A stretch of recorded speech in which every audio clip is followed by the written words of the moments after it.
Bonjour, que la paix soit sur vous.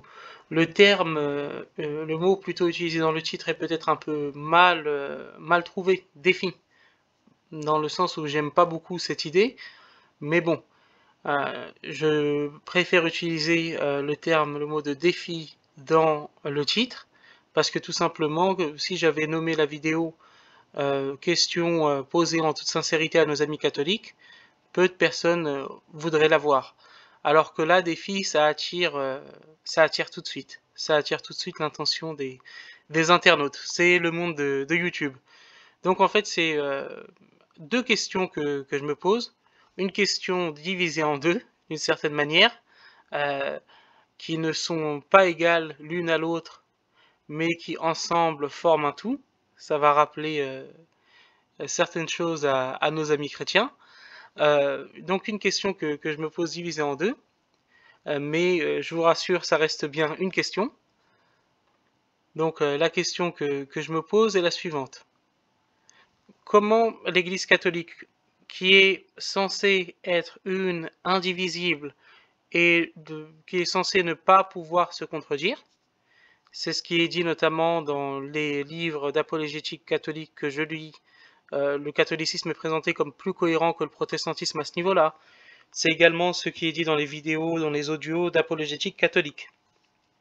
Le catholicisme est présenté avec, entre guillemets, cet avantage qu'il serait plus cohérent que le protestantisme, parce qu'il ne se contredirait pas.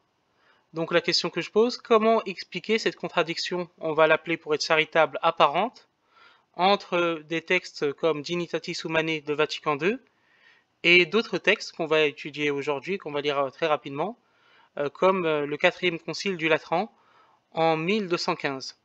Donc la question que je pose, comment expliquer ces différences sur un thème précis, un thème très important, c'est pas une question secondaire, c'est sur le thème de la liberté religieuse.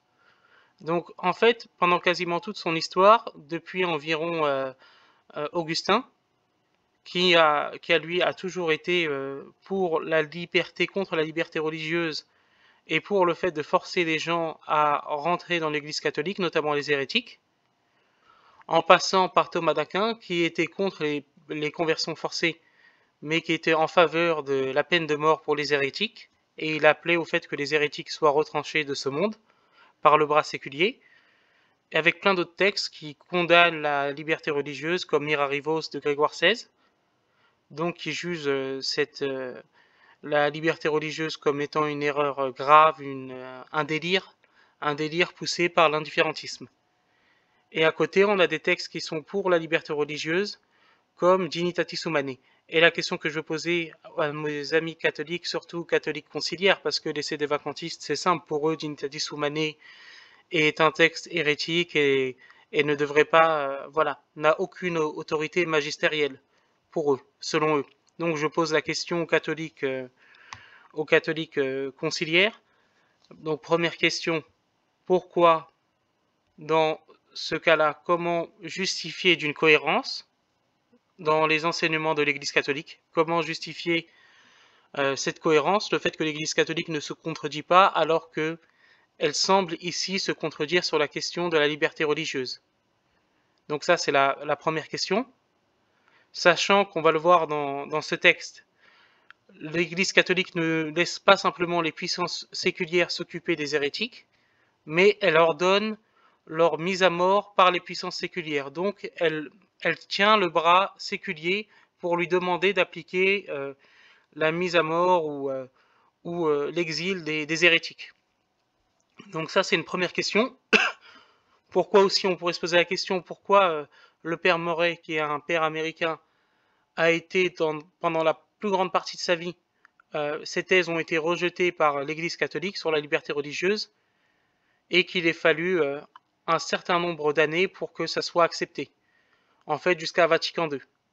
Donc c'est la question aussi que je me pose par rapport au père Murray, qui est un prêtre américain, qui est un père américain et qui lui, en fait, est considéré comme un des plus grands architectes de la liberté religieuse au sein de l'Église catholique. Et la deuxième question que je me pose, c'est la suivante. La deuxième question que je me pose, c'est la suivante.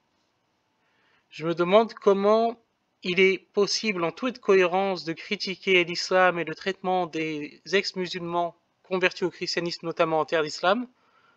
Comment on peut émettre en tant que catholique, comment les catholiques arrivent à émettre une critique à ce niveau-là en toute cohérence, alors que ça a été la politique de l'Église catholique pendant des siècles et des siècles. Là, on va lire ce passage de ce concile.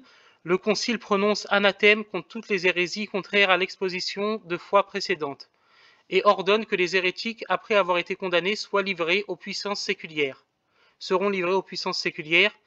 Il ajoute que l'on avertira ces puissances et qu'on les contraindra. Donc l'Église contraint les puissances séculières, même par censure, de prêter serment en public qu'elles chasseront de leurs terres tous les hérétiques notés par l'Église, que si les seigneurs temporels négligent de le faire, ils seront excommuniés par le métropolitain et les évêques de la province, que s'ils ne satisfont pas dans l'an, l'on ordonnera avis au pape, qui déclarera leurs vassaux absous du serment de fidélité.